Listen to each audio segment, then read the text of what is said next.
ಎಲ್ಲಿ ಶಂಕಿತ ಉಗ್ರ ಇನ್ನೂ ಕೂಡ ಸಿಕ್ಕಿಲ್ಲ. ಬಾಂಬ್ ಬ್ಲಾಸ್ಟ್ ಆಗಿ 2 ದಿನಗಳಾಯಿತು. ಹಾಗಾದ್ರೆ ಎಲ್ಲೋದ ಈ ಶಂಕಿತ ಉಗ್ರ, ಎಲ್ಲಿ ಎಸ್ಕೇಪ್ ಆದ?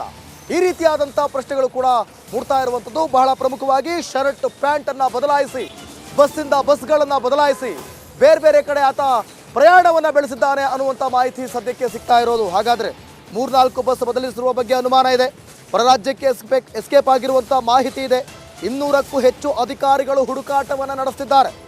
ಕೆಫೆ ಬ್ಲಾಸ್ಟ್ ಆಗಿ 2 ದಿನ ಆದರೂ ಬಾಂಬರ್ ಎಲ್ಲಿ ಶಂಕಿತ ಉಗ್ರ? ಈ ಪ್ರಶ್ನೆಗೆ ಉತ್ತರ ಸಿಗ್ತಾ ಇಲ್ಲ. ಆದರೆ ಬೇರೆ ಬೇರೆ ರಾಜ್ಯಗಳಿಂದಲೂ ಕೂಡ ತನಿಖಾ ಸಂಸ್ಥೆಗಳು ಫೀಲ್ಡ್ಗಿಳಿದಿದ್ದಾರೆ. ಆತನನ್ನು ಹುಡುಕುವಂಥ ಕೆಲಸವನ್ನು ಮಾಡ್ತಿದ್ದಾರೆ. ತನಿಖಾಧಿಕಾರಿಗಳಿಗೆ ಯಾಮಾರಿಸಲು ಶಂಕಿತ ಪ್ಲಾನ್ ಮಾಡಿಕೊಂಡಿದ್ದಾನೆ. ಯಾವ ರೀತಿ ಯಾಮಾರಿಸ್ತಾನೆ ಇವನು? ಇಲ್ಲಿ CC ಕ್ಯಾಮ್ರಾದಲ್ಲಿ ನೀವು ನೋಡಿದಾಗ ಆತ ಹಾಕಿದಂಥ ಬಟ್ಟೆಗಳು ಬೇರೆ, ಆತ ಇದ್ದಂಥ ರೂಪುರೇಷೆಗಳು ಬೇರೆ.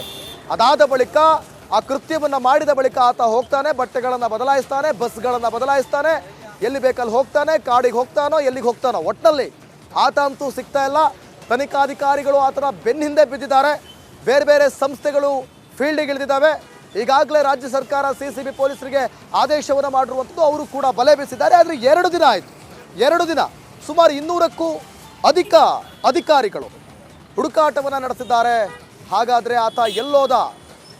ಆತ ಕಾಡಿನಲ್ಲಿ ವಾಸ್ತವ್ಯವನ್ನು ಹೂಡಿದ್ದಾನ? ಎಲ್ಲದಕ್ಕೂ ಕೂಡ ಉತ್ತರ ತನಿಖೆಯ ನಂತರವೇ ಸಿಗಬೇಕಿದೆ.